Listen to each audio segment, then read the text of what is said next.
All right, let's jump right into this explainer. Today, we're handing you the ultimate treasure map for navigating your research data, whether you're dealing with qualitative observations, the stuff that focuses on themes, narratives, and underlying meanings, or quantitative measurements that deal strictly with hard numbers and metrics. Research analysis can feel like a massive, tangled web, but today, we're going to completely untangle the quantitative side of things. Based on an incredible set of training materials by Dr. Boamah and Dr. Helena, we're building a comprehensive guide that takes you from a blank, intimidating spreadsheet all the way to confident scientific conclusions. Here's our roadmap for today. We're covering the basics of the statistical workflow, decoding descriptive statistics, comparing them to inferential stats, breaking down the hypothesis testing framework, and finally, choosing the exact right test for your data. By the end of this, you won't just know what tests exist, but exactly when and why to apply them to your own work. Section 1. The Statistical Workflow Basics. Look, every single research journey starts with understanding the basic terrain and the sequential steps of your analytical workflow. You literally can't build a great house on a shaky foundation, and you definitely can't run a complex regression model on messy data. Before you even think about applying any complex math, you've got to logically navigate your raw data through 5 specific stages: discovery, cleaning, structuring, enriching, and validating. It is so tempting to just jump straight into the numbers, right? But this first phase is pure wrangling. You're discovering what you actually have, cleaning out the errors, structuring it so your software can actually read it, enriching it if needed, and finally validating that it makes sense. Skipping these steps is the #1 reason projects fail before they even begin. In fact, any statistician will tell you that the cleaning stage is where they spend about 80% of their professional lives. So, the absolutely crucial point early on is identifying if your variables are categorical buckets or continuous numerical quantities, because this dictates your entire path forward. Categorical variables are your nominal or ordinal groups, things like gender or disease stage. You can't really find an average gender, you just count how many fall into each bucket. On the flip side, numerical variables are continuous or discrete measured quantities, like age or blood pressure, where using a measuring tape and calculating an average makes perfect sense. Keep this distinction locked in your mind. It's literally the key that unlocks the rest of this explainer. Moving right along to Section 2, decoding descriptive statistics. Once your data is all wrangled, it's time to crack open that descriptive statistics toolkit so we can clearly see what we're working with. We're not making any predictions yet. We're just taking a really good look in the mirror. Think of these 4 branches: central tendency, variability, position, and shape, as different lenses in your toolkit to summarize exactly what's happening in your sample. You don't just want one single perspective. For instance, you wouldn't just want the average income of a neighborhood. You'd want the variability, or the range, to see the wealth gap. You'd want position, using percentiles to see where specific groups land. And you definitely want shape, looking at skewness to see if a few billionaires are pulling the data in one direction. Together, they paint a complete portrait of your specific dataset. And this brilliantly illustrates how measuring central tendency, your mean, median, and mode, reveals the underlying shape and symmetry of your specific data. If your data is perfectly symmetrical, like a standard normal distribution, your mean, median, and mode all stack right on top of each other. But if you have extreme outliers pulling your data to the left or right, your mean gets dragged right along with them, separating from the median and the mode. This is exactly why we never blindly trust an average without knowing the shape. All right, Section 3, descriptive versus inferential statistics. This is the critical pivot point of our narrative, the exact moment we stop just looking at our sample and start predicting the world. This breakdown completely bridges the gap between simply summarizing exact numbers in a limited sample and making probabilistic statements about a much larger population. When you ask what is happening in my sample, you use descriptive tools like mean or standard deviation. The answers are exact numbers, but the real magic happens when we ask, what can I conclude about the larger population? That requires inferential tools like t-tests, ANOVA, and regressions. The interpretation shifts from exact numbers to probabilistic statements, like saying we are 95% confident the true average lies in a specific range. Which brings us to Section 4, the hypothesis testing framework. To safely cross over into those inferential predictions, we need a really strict, structured roadmap. You can't just guess, you have to test.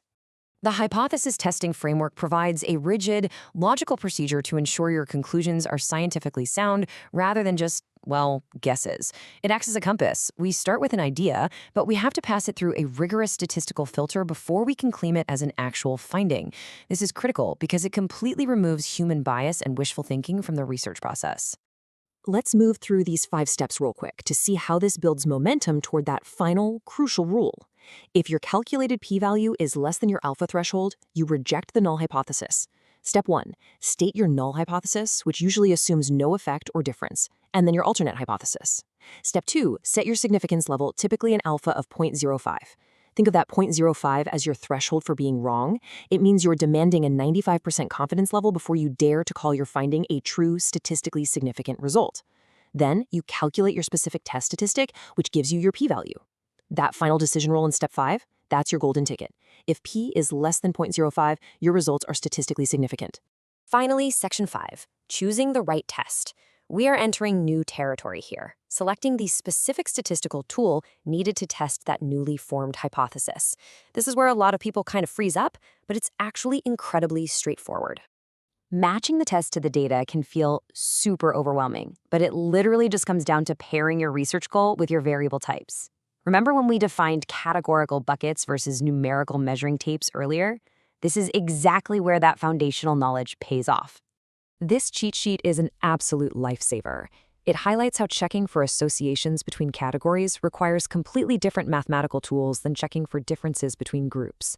If both your variables are categorical, you're looking for an association, and you'd use a chi-square test. If you're looking for a difference between groups, and you have one categorical and one continuous variable, well, you use a t-test for 2 groups or an ANOVA for 3 or more. And if both are continuous, you're dealing with correlation or regression. Let's look at exactly what these look like in practice.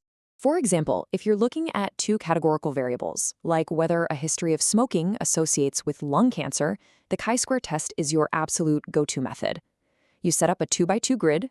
You have yes or no for smoking exposure and yes or no for lung cancer outcomes. Both are distinct categories. The chi-square test analyzes the frequencies in those overlapping boxes to tell you if the association between these 2 groups is statistically significant or if it's just due to random chance. Now, what's really fascinating here is the visual difference. You use a t-test to compare 2 groups, like inpatients and outpatients, but you have to upgrade to an ANOVA when comparing means across 3 or more sites. With a t-test, we're measuring a continuous variable, say vitamin D levels, across 2 distinct categories. But the second you add a 3rd category, like comparing site A, site B, and site C, you cross a mathematical threshold. You have to leave the t-test behind and run an ANOVA to get accurate results. When both variables are continuous, you use correlation to map the strength of their relationship. But you rely on regression if you actually need to predict a specific outcome. Scatter plots showing correlation will tell us the direction, is it positive or negative, and the strength of the relationship. But it stops there.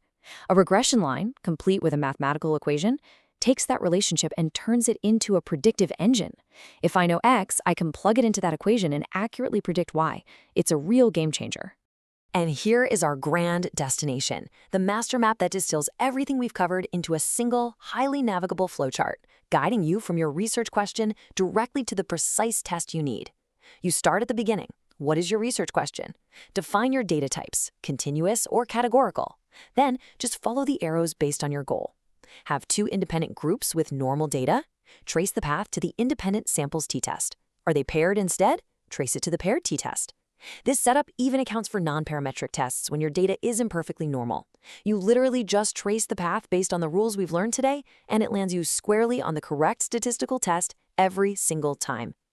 You are now fully equipped to look at a literal mountain of data, choose your tools confidently, and uncover the real insights waiting inside your next project.